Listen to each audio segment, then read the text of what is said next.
जीवन भरी है कइले बानी भैंसा गिरा दी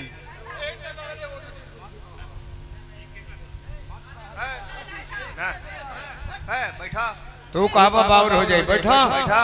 अरे दादा कमल भास्कर के दल हो ए जब बाहरी के बोल दी ओकर रिएक्शन हो जाए जे लैया के जीरोक्स कर दी जन्म भर तहर आभारी रहो बाकी कंपटीशन तहरा से हमरा नहीं खेल ना हमारे लड़के में विधायक जी से लाजे भाग गए घर में लुका गए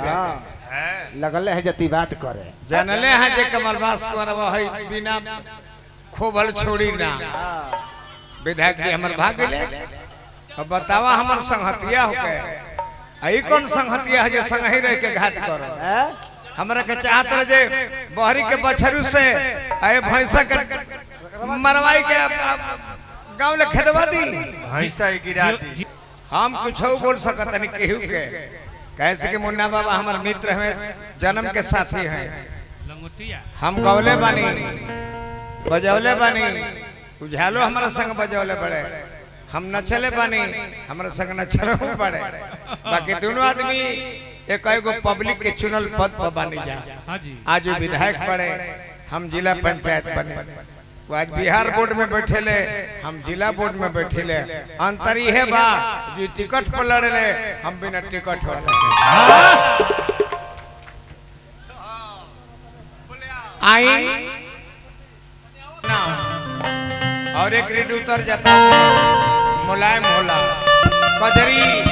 मुलायम धुन पर सुंदर होले ज्यादा काला धुन पका देबो कजरी के रस भाग जाला मदन भैया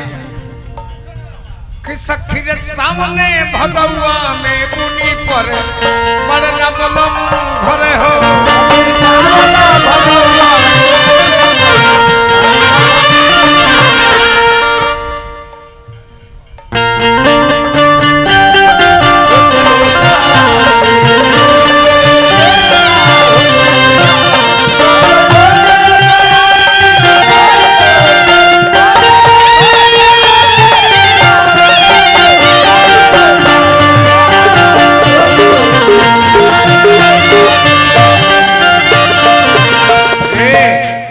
कजरी ले लो सीजनी चीज है तार लोग के बड़ी काम करे एक ततीली दिलवा दूसर पर नाही घर एक ततीली दिलवा पियावा पर नाही घर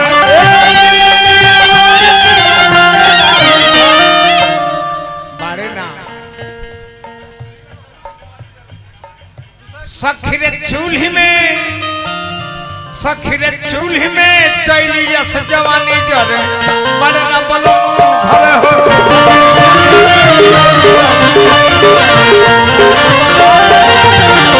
चूल्ही में चैली यस जवानी जरे बड़ना बलो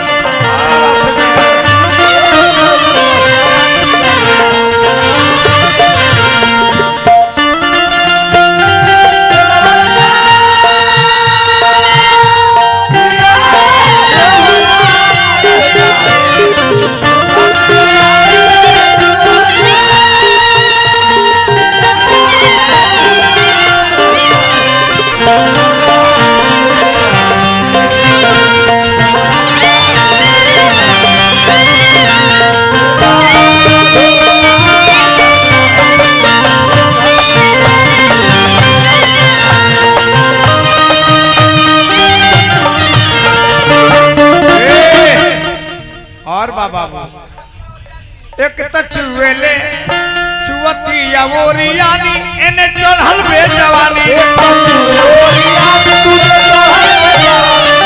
चढ़ल बे जवानी तो सरत चढ़ल बे जवानी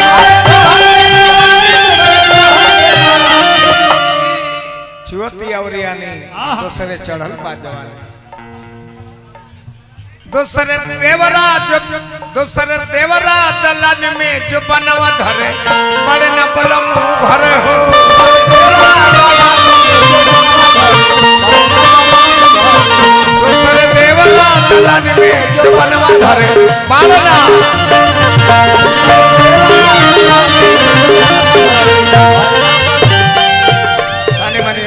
तानी मनी लास्ट में कहा लागल आग नाम काई कैसे बाहर भीतर जाई बाहर भीतर जाई कैसे बाहर भीतर जाई सखी रे भाग जाई सखी रे भाग जाई शिकारी जी के जरे बड़े ना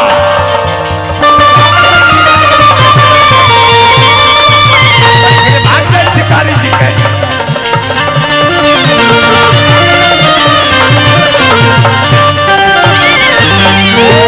बोलिए हर हर महादेव हर हर महादेव। बोला रामचंद्र